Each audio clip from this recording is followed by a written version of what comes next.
Imagine wading through an infinite graveyard of mud where every step is a violent struggle against suction. You haven't slept in 96 hours because dry land no longer exists. If you stop moving, you sink, and if you fall, the earth swallows you whole. Around you, men are drowning while standing up, too exhausted to lift their heads above the rising filth. Leading this march of the damned is a man riding the last surviving elephant, gripping the reins with feverish hands. His right eye is swollen shut, leaking infection and throbbing with a pain that would incapacitate a normal soldier, yet he does not scream. He is destroying his own body to destroy Rome, and this is the brutal reality of 217 BC for Hannibal Barca. Before we dive into this relentless story of survival and revenge, please hit that like button and subscribe to uncover more hidden truths of history. The crossing of the Arno marshes was not a march, it was a slow-motion disaster that most history books gloss over in favor of the Alps. For 4 days and 3 nights, Hannibal's army never touched dry ground, climbing onto the bloated carcasses of dead pack animals just to keep their heads out of the water for a few minutes of sleep. Hannibal, riding his elephant Surus, was elevated above the mire but could not escape the bacteria that settled into his eye. With no doctors and no time to stop, he simply let the organ die, sacrificing half his vision to keep the army moving because he knew speed was the deadliest weapon against Rome. When his army finally stumbled onto dry land in Etruria, caked in mud and half-blind, they had achieved the impossible by bypassing every fortification Rome had built. But a man who can let his own eye rot for the sake of strategy isn't made overnight, that kind of discipline is carefully manufactured. To understand the monster who emerged from the swamp, we must return to a temple in Carthage 20 years prior, where a father handed his 9-year-old son a choice that would burn the world. Hannibal's father was Hamilcar Barca, a tactical genius who hated Rome with a cold, calculating rage after the humiliation of the First Punic War. He knew Rome was an existential threat that would eventually devour Carthage, so he decided to build a weapon that would outlive him. Hamilcar led young Hannibal into the temple of Baal Hamon, amidst heavy incense and the flickering light of sacrificial fires, and forced him to place his hand on a freshly killed animal. There, the boy swore a binding oath, "I swear that so soon as age will permit, I will use fire and steel to arrest the destiny of Rome." From that moment, Hannibal was raised not as a prince, but as a soldier in the rugged camps of Spain, learning to sleep on hard ground and endure hunger alongside the common grunts. He absorbed his father's lightning warfare tactics, learning that loyalty is earned through shared suffering, not bought with gold. When Hamilcar died saving his sons, Hannibal became the manifestation of his father's ghost, inheriting an army fanatically loyal to the Barca family. In 218 BC, Hannibal did the unthinkable. He decided to walk over the Alps, a mountain range considered the edge of the known world.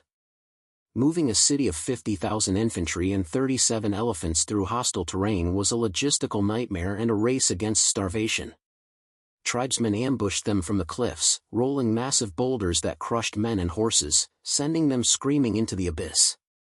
When a landslide blocked their path, Hannibal used science to survive, heating the rocks with massive fires and pouring sour wine over them to shatter the stone with thermal shock.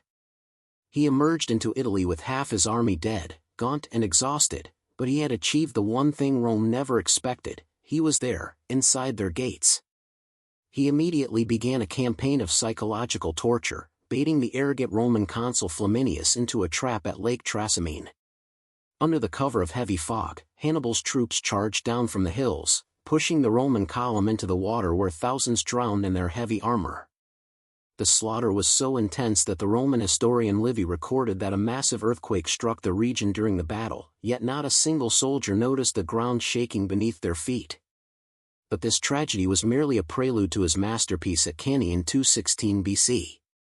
Rome, tired of tricks, assembled the largest army in its history to crush Hannibal with brute force, marching 86,000 men onto a dusty plain. Hannibal, outnumbered 2-1, arranged his infantry in a convex crescent, placing his weakest soldiers in the center to absorb the Roman impact. As the Romans pushed forward, sensing victory, the Carthaginian center slowly retreated, inverting the line into a concave sack that funneled the Romans into a kill box. Suddenly, Hannibal's elite African infantry swung inward like closing doors, and his cavalry slammed into the Roman rear, completing the perfect double envelopment. What followed was industrial-scale butchery. The Romans were packed so tightly they couldn't lift their arms to swing their swords, and many buried their heads in the dirt to suffocate themselves in panic.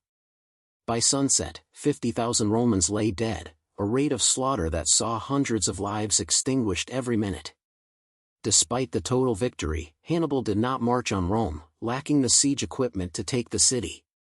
His cavalry commander, Hannibal, famously told him, "You know how to gain a victory, Hannibal, but you do not know how to use one."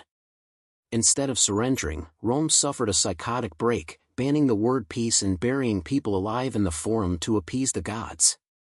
They refused to ransom prisoners, turning their society into a weaponized machine that would fight to the last drop of blood.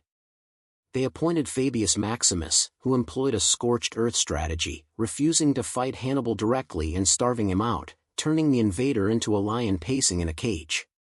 While Hannibal languished in Italy, a young Roman named Scipio was studying his every move.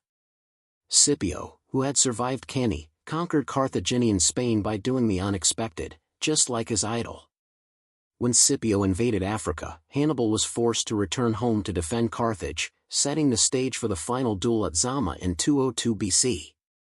The two legends met on the sands before the battle, but peace was impossible. Hannibal played his final card, a charge of 80 war elephants, but Scipio had engineered a solution.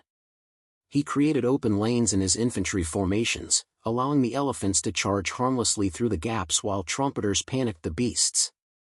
With the elephants neutralized, Scipio used Hannibal's own tactics against him, surrounding the Carthaginian army with cavalry.